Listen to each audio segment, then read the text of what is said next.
BJP के PM उम्मीदवार नरेंद्र मोदी को चुनाव आयोग ने नोटिस भेजा। यह नोटिस कांग्रेस पर खूनी पंजा वाली मोदी की टिप्पणी पर उन्हें भेजा गया है। कांग्रेस की शिकायत पर निर्वाचन आयोग ने मोदी को यह नोटिस जारी किया है। कांग्रेस ने दरअसल शिकायत की थी कि पंजा उसका चुनाव चिन्ह है और मोदी ने छत्तीसगढ़ रैली में इसे खूनी पंजा कहा है। उनकी टिप्पणी आदर्श आचार संहिता के खिलाफ है और अपमानजनक है। कांग्रेस ने अपनी शिकायत में छत्तीसगढ़ के डोंगर गांव में मोदी के भाषण की डीवीडी और इससे संबंधित अखबारों की कटिंग भी भेजी थी और इसी सभा में मोदी ने कहा था कि छत्तीसगढ़ को खूनी पंजे से बचाना है तो आप बीजेपी को वोट कीजिए। कांग्रेस ने अपनी शिकायत में कहा था कि मोदी के द्वारा खूनी पंजा शब्द का इस्तेमाल बहुत निंदनीय है और ये जनता को कांग्रेस पार्टी के बारे में आतंकित करने वाला है। पार्टी ने यह भी कहा कि मोदी के द्वारा इस तरह की भाषा के इस्तेमाल से ऐसा लगता है कि उन्होंने जानबूझकर ऐसे अभद्र शब्दों का इस्तेमाल किया है। इसके लिए मोदी पर सख्त कार्रवाई की जानी चाहिए। 26 नवंबर तक नरेंद्र मोदी को इस पर जवाब देना है निर्वाचन आयोग को। छत्तीसगढ़ के डोंगर गांव में नरेंद्र मोदी ने एक रैली के दौरान ये अभद्र टिप्पणी की थी। जैसा कि कांग्रेस का कहना है कि चुनाव चिन्ह को नरेंद्र मोदी ने खूनी पंजा बताया था, जो कि अपमानजनक है। हमारे साथ अमित कुमार हमारे संवाददाता इस पर जुड़ रहे हैं।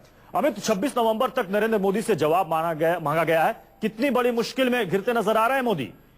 देखिए, बयान को लेकर जिस तरह से इलेक्शन कमीशन ने पूरे इस मामले को गंभीरता से लिया है और उसका नोटिस दिया है, निश्चित तौर पर अब देखना होगा कि वो जवाब क्या देते हैं। कहीं ना कहीं उनके बयान को लेकर एक मुश्किल में तो है ही नरेंद्र मोदी, क्योंकि उन्होंने भाषण देकर ये कहने की कोशिश की थी कि 3 साल के बाद जब 2001 में बना था छत्तीसगढ़ गठन हुआ था, इसके बाद जिस तरह से 3 साल बाद ही बीजेपी ने वहां पर जनता ने बीजेपी को पसंद किया, तो एक तरह से वहां की जनता ने खूनी पंजे से स्टेट को बचा लिया। लेकिन ये बयान जो है विवादास्पद है, उनके लिए मुश्किल पड़ सकता है, क्योंकि अब उन्हें जवाब देना है। अब देखना होगा क्या जवाब देते हैं। थोड़ी देर में बीजेपी का भी रिएक्शन आने वाला है। बीजेपी भी, हालांकि मामला सीधे सीधे नरेंद्र मोदी से है, तो अभी तुरंत रिएक्शन होने से पहले वो राय मशवरा ले रही है। लेकिन निश्चित तौर पर उनके बयान के बाद जो विवाद खड़ा हुआ था, लेकिन एक बात और ध्यान देने वाली है, थोड़े दिन पहले राहुल गांधी भी अपने बयानों की वजह से विवादों में पड़े थे और अब नरेंद्र मोदी अपने बयानों की वजह से। सवाल यही है कि पहले राहुल गांधी को नोटिस भेजा जाता है कि आपने ऐसा बयान क्यों दिया, और कहा यह भी जा रहा है कि चुनाव आयोग संतुष्ट नहीं है पूरी तरीके से जो राहुल गांधी ने जवाब भेजा है निर्वाचन आयोग को। सवाल यह है कि आखिर ऐसी नौबत आती ही क्यों है?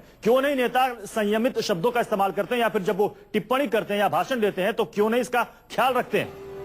देखिए, अब अगर वैसी भाषा में अगर कही जाए तो आमतौर पे नेता जो है वो भीड़ देखकर और लोगों का उत्साह देखकर वो अपनी थोड़ी फिसल जाते हैं, थोड़ी उनकी जवान बहक जाती है और वो देखते, जब लोगों का उत्साह देखते हैं तो शायद उसी उत्साह में इस तरह की बयानबाजी कर जाते हैं। और ये पहली बार मौका नहीं, इससे पहले कई बार ऐसे मौके हैं जब राजनेताओं ने अलग अलग तरह के बयान दिए और बाद में उन्हें या तो माफी मांगनी पड़ी है या फिर उनके बयान को लेकर खेद प्रकट करना पड़ा। यहाँ तक इलेक्शन कमीशन ने कहा जा रहा है कि अमित, एक बार फिर अपने दर्शकों को बता देते हैं, चुनाव आयोग ने, राहुल गांधी ने जो जवाब दिया था चुनाव आयोग को, उस पर चुनाव आयोग संतुष्ट नहीं है। राहुल गांधी ने मुजफ्फरनगर दंगों पर दिया था बयान, जिसे लेकर बीजेपी ने चुनाव आयोग से शिकायत की थी। राहुल गांधी ने उस वक्त कहा था कि मुजफ्फरनगर दंगों के बाद आईएसआई के कुछ लोग मुजफ्फरनगर दंगा पीड़ितों के संपर्क में है, कुछ युवकों के संपर्क में है, और इसी को लेकर बीजेपी ने चुनाव आयोग से शिकायत की थी कि राहुल गांधी यहां पर लोगों की भावनाओं को भड़काने की कोशिश कर रहे हैं। जिसे लेकर चुनाव आयोग के द्वारा राहुल गांधी को नोटिस भेजा गया था, जिसका जवाब राहुल गांधी ने दिया था। लेकिन खबर यह आ रही है कि चुनाव आयोग उस जवाब से संतुष्ट नहीं है। अमित, तो क्या माना जाए कि राहुल गांधी से दोबारा इस पर जवाब मांगा जाएगा?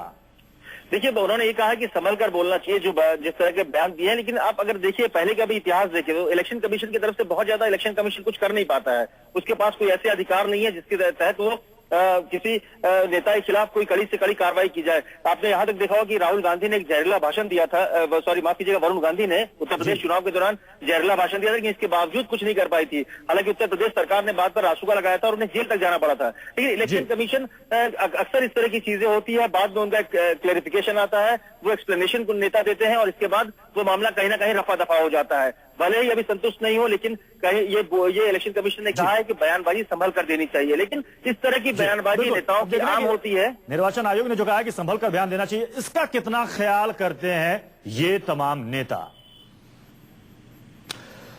तो आपको एक बार फिर से बता देते हैं, तो दर्शकों को एक बार फिर से बता देते हैं, नरेंद्र मोदी को चुनाव आयोग ने नोटिस भेजा है। खूनी पंजे वाले बयान पर नरेंद्र मोदी को यह नोटिस भेजा गया है और 26 नवंबर तक उनसे जवाब देने को कहा गया है। नरेंद्र मोदी ने छत्तीसगढ़ के डोंगर गांव में एक चुनावी रैली के दौरान भाषण दिया था, जिसमें कांग्रेस के चुनाव चिन्ह की तुलना नरेंद्र मोदी ने खूनी पंजे से की थी, जिसे लेकर कांग्रेस ने शिकायत दर्ज कराई थी चुनाव आयोग से। कांग्रेस ने उस सभा की, उस रैली की डीवीडी और अखबारों की कटिंग निर्वाचन आयोग को सौंपी थी और यह बताया था कि नरेंद्र मोदी ने कांग्रेस के चुनाव चिन्ह को लेकर अपमानजनक, अभद्र टिप्पणी की है,